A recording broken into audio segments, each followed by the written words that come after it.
April and Nick and Kayla looked at Aaron like OJ and Ray looked at the girls at the bar yesterday. Yes, Like, we have exactly. each other. We don't need anyone else. Right. Like the We're three good. of them are just hanging out in the living room, and all of a sudden coming through the door is Dweebo here. Is like, hey guys, I got Seinfeld seen it. You guys up for a game? All right. There's just a little bit more about halfway through this. Yes, the other thing could be she's out. She left, and she's going to rehab, and she's doing all the steps you need to do. Okay, so again, this is Aaron just none of this is true. We don't know. Like he's just saying, like, theoretically, Michaela could not even be there. She could be out on an island, starting her own Disney World Bahamas or whatever. Like, we don't know. To get your kids back and get your life back together, which those three are not going to get their lives together around each other. It's not going to happen. And Nick and April are way too much alike to ever stop. I thought he didn't want to talk about this. Yes. No, we're not talking about this, OJ. I'm going through this 3-minute rant to explain to you that I will not talk about this. Stop trying to trick me into talking about it, you son of a bitch. See either one of them being the one to go, we need to stop doing these things. None of them have the Imholte gene, the way to just assess something where you're like, oh my God, if I do any more cocaine, I'm going to die. I mean, I know I literally have done, in the grand scheme of things, I haven't done cocaine, like at all. If I'd done it 4 to 5 times in a 6-month period, I really haven't done cocaine, but I do know a lot about addiction. So please listen to me. But don't listen to any of that other shit. Court documents, nonsense. That's not going to happen. But if Kayla is out because she's getting better, then in a way, I guess that's a good thing. I think those two are a better fit for each other anyway. I mean that. I think they're a better fit for each other. So yeah, I saw. What, you think him and his wife are a better fit than him and your wife? Yeah, because every time I entered her, she said nothing. But when I watched Nick enter her, it's like, oh! Can you imagine being like, oh! She never made those noises with me. It was weird. It was a better fit. Exactly. This is crazy, man. I would take a break from live streaming if this was all happening. You know what I mean? Like, pick up a mop. Pick up a mop. Pick up a mop. Pick up a mop. Pick up a mop. Mop up some jizz. Yeah, what do you think? You're better than that? You're not better than mopping up jizz. Come on, someone's got to do it. He could probably work at Nick's house mopping up jizz. It sounds like it's a full-time job. Oh, that's so gross. This is where he's like Stuttering John, or he just can't take the L. Like he's gonna find a way to be the winner. Right. All these guys. There's so many. It's so fascinating. Sorcerer, you have to start doing like theses or research papers. We need some kind of study of all this. There is, I mean, I'm sure there already is. I mean, is it just narcissism?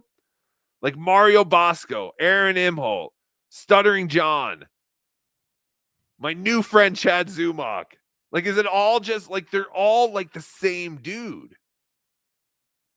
Is it just all just delusional narcissism of untalented individuals who got lucky at points or something? I don't know. What are we looking at?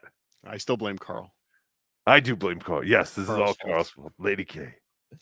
All right. Never would have known about this guy if it wasn't for Carl. Is that true? For me, it is. Oh, for you, it is. Because remember, it was the DabbleCon. So this guy's coming to Dabble. Like Carl would talk about this steel toe guy, this big radio guy from Minnesota. And he's coming to DabbleCon. He's getting into Dabbleverse. And like, I thought it was a legitimate show. And again, I think at the time it was more of a legitimate show. Yeah. Now he's really just begging. The begging has taken over. The That's all it is. That's all it is. But I'm trying to think.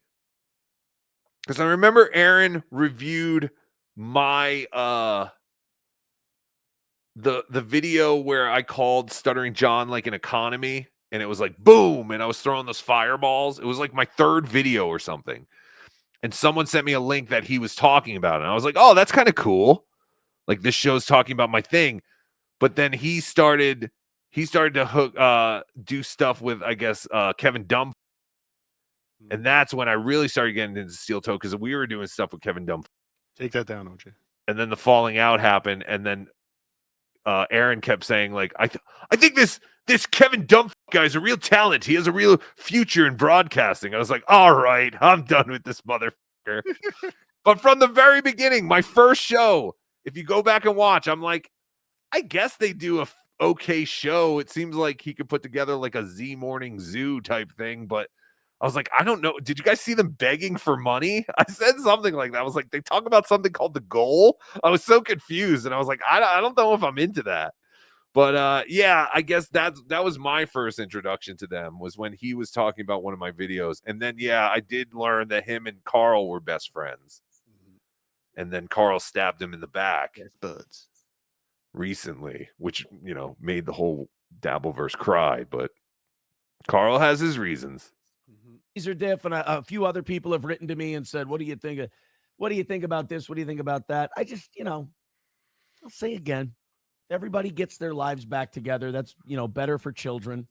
It's going to be a little weird if they're together, though, because like if the kids come back and then now this is your. What are you talking about? You have no involvement with these people's lives anymore. What is going to be weird? What is he talking about? He's talking about coming back with the kids? What, the kids are going to say, hey, yeah, remember when my dad used to do that? Yeah. Now she has a tattoo. Right? Yeah.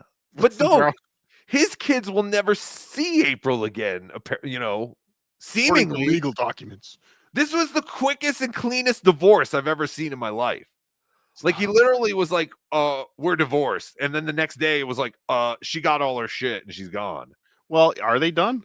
Like, is the is it fine? Like, yep. That's what money's done, everything's done. Like, doesn't it usually take longer? There is no money. There is no money. That's what I said the other day when someone asked about April. I was like, I think April's an idiot. Like, she could have gotten probably half the house, half of whatever Steel Toe Inc. is. Like, I understand it's not the biggest thing in the world, but it's at least something. Like, what does April have otherwise? Her whole entire name has been smeared across the internet. Wow. To be fair, April Imholte's name has been right. That's probably the best thing she did was go back to her original always name. Change your name, ladies. Because it's so easy to change it back afterwards. I'm changing my name. To what? Cardiff Dabbler. I'm going to tell John I know your real name. It's Cardiff Dabbler, John. All right. 30 more seconds and then we're done. Implying we'd get married. You know, this is the woman your dad's with. And like, oh, you were implying we'd get married? Yeah, and I'd change my name to Cardiff Dabbler. I'm already married. How dare you? The history of that and the just makes me very happy. Can we just do coke together then? Yes. Okay. Yes. Bring your DabbleCon 2 August 16th and 17th. Comedy at the Carlson has a special room they said we could all use, so don't worry about it. We'll all be great. And bring your mattresses. We'll all be doing cocaine in a back room of the Comedy at the Carlson. We already have a couch. Oh, we already, yes. Again, do we have a velvet rope? We'll get one. Okay, like I really think those cushions have to be treated. We should even get someone to dress up like a Secret Service agent and just stand in front of them. Fantastic. it just makes me very. Sometimes you look at things and people go, "Dude, Aaron, look at what a fucking mess this is," and you just go, "Thank God I'm not there." Just thank God I'm not a part of it. Yeah, this guy's fine. There's no such thing as free coke, Steve. It doesn't have to. It doesn't. I don't have to worry about it, which is so nice. It's liberating. It's freeing. All right, everybody. 2:14 away from the goal. Like, you know, he just jumped right into that. It's funny, too. They were pointing out on there, Aaron's subscribers are going backwards. He had 13,000 and now he's at like 12.8. It's just so funny how things work in this universe. Because, yeah, he got that first initial push where it's like, we want to know everything. And what was he before the Nick Rekieta stuff? I wonder. He struggled to get over 10. We got over 10 like a while ago, didn't he? Like, yeah, but it took a while because people were around and unsubscribing, and then Melton actually passed him. Yeah, the Onions allegedly. OJ, how dare you? You don't blame a group of people. I was one of them. I was doing it. Oh, okay. That's what I was gonna say. You're like John. What was John? John was like, I'm sorry, I jumped to a conclusion. I just thought it was all orchestrated. Aaron did not get free coke. He paid dearly for that free coke. He paid with his wife's. It did. But that's okay. It was well worth it, Cardiff, for those 4, maybe 5 bumps of coke. Yes, to get rid of April forever. Probably totally worth it. Can you imagine what he would do for Oh, stop the it. kids? Take the kids. God. Take my kids. How much can I get for these kids? What are you kidding? You're lowballing me. You're busting my balls. You're Minnesota lowballing me. White. Yes, Minnesota Whites. They're called the Minnesota Whites. It's like when you go buy tomatoes at Lowe's and you have all these different varieties. Wait, what? Tomatoes At where? at Lowe's.